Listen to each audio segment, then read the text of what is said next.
Why do you have the goal of being on a board in the first place?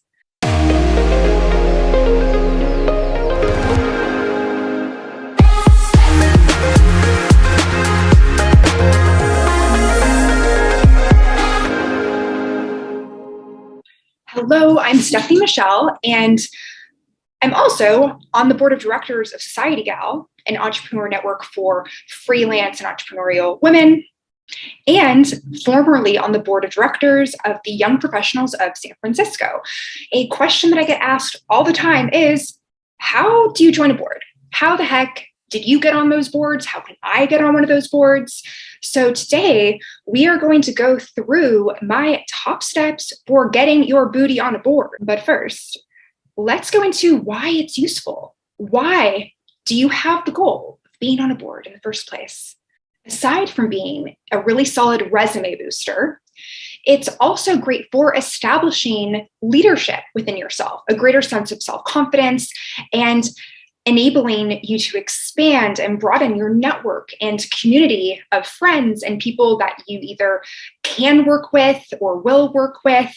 And there is an exponential capacity for personal growth in this process. All right, so step one, what you are going to do is choose the right board. And how you do that is by looking at a few things. So what I would like you to do is brainstorm a few options of different boards that are within your immediate community that interest you.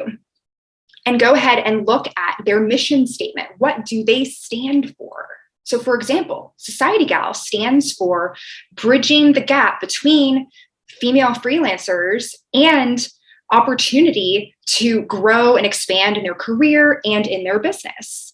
So when I read that mission statement, I found a lot of resonance in that. And that's what really strengthened that baseline connection with the board that I am now a part of. Also take a look at their core values. This is typically also located in the same vicinity as the mission statement. And ask yourself, how do these values align or not align with my own values? Also, this is an opportunity to take a look at blind spots. Do you see areas in which they could be thriving that are underdeveloped? Maybe it's a new board, or maybe it's a board that's been around for a while, but they haven't yet explored different ways to expand, broaden, and deepen their reach. So getting really attuned to not only how you align with their values, but also how you can provide more value with your expertise or different market research strategies that you're open to implementing to suss out how you can reach more of their target demographic. And ideally, because your mission and values align, you are a part of that target demographic. So this brings us to our next tip, how to actually get the role. What you want to do if there is an online and or a virtual presence, you want to show up there. You want to be actively engaged in addition to showing up. So if, let's say, with the Young Professionals of San Francisco, they were hosting meetups every month, last Wednesday of the month. I attended every month for a couple of years before I even applied to be on the board. And the board got to know me over time. And I didn't necessarily have the intention of being on the board when I attended these events, but their mission resonated with me. So I was a constant presence. And then on the social media end of things, especially if you are going for an international board like Society Gal, for example, what you'll want to do is proactively engage with social media content. So what you can do is like posts, reshare posts, comment on posts, and also attend their virtual events and be an informal brand ambassador. Go ahead and invite your friends and really be an advocate for what they stand for. Show your deep resonance and how you're really a stand for this community before you're even in a leadership role. And the third tip is to essentially be a ride or die. Okay, so this means that let's say that you have applied for a role, or let's say that you sent a cold email saying, hey, like, here's my name, here's the type of contribution that I'm interested in making as a member of your board. And let's say that you make it to the interview process, but not the final interview process, or let's say that you don't even get a call back. Do not be discouraged. This is not a time to be like, okay, well, not for me, bye forever, I'm going to go elsewhere. This is actually a test. So let's go back to the example of Young Professionals of San Francisco. What many people don't know is that the first time that I applied to be on the board, I was rejected. I applied to be on the board of directors and I had been attending for a couple of years. And when I applied, I made it to the first interview, but I didn't make it to the finals. But guess what?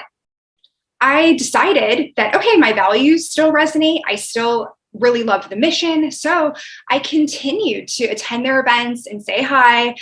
And then the following year when I applied, I was put into a leadership role. And I was on that board for about 2.5 years, and I got to create really fun events they hadn't done before, like salsa dancing and networking, or a speaker series and networking. We got to try out a lot of cool new things because I didn't give up faith, didn't give up hope that I still have something to contribute here, whether they see it immediately or later. This becomes impossible if you get bogged down by the feeling of rejection or get upset or get resentful. It's about having a sense of trust and being led by your own values. And if you really enjoy, let's say, the community, if you really enjoy hanging out with people that go there, then maybe you do want to broaden and, go to other things as well. But this isn't the time to throw in the towel.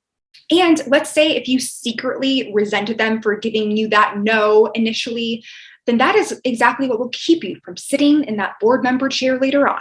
So giving people an opportunity to see your worth and your dedication over time. To recap here, to be on a board of directors, you want to be clear on their mission and values and how those values align with your own, as well as any blind spots that you can help fill. And then second, you want to be clear on how to get that role, which is by showing up and being actively engaged online and off. And last but not least is to be a ride or die and to have your lovely face present wherever their events are, wherever their social media is, and to really allow yourself to be led by contributing to that community and forging powerful connections within it. So I would love to know in the comments, what is your dream board of directors role? I'd love to hear maybe what your title is and what you would like to contribute to them. All right, I hope that you have a wonderful day. And until next time, keep going for those dreams of yours. I would love to invite you to a clarity session with me to find out if working one-on-one is your best next step. If you are ready to up-level your confidence, diminish social anxiety, build authentic, deep connections, and rise into the level of leadership that you are destined to rise into, then let's activate that. You can go over to thestephaniemichelle.com/coaching.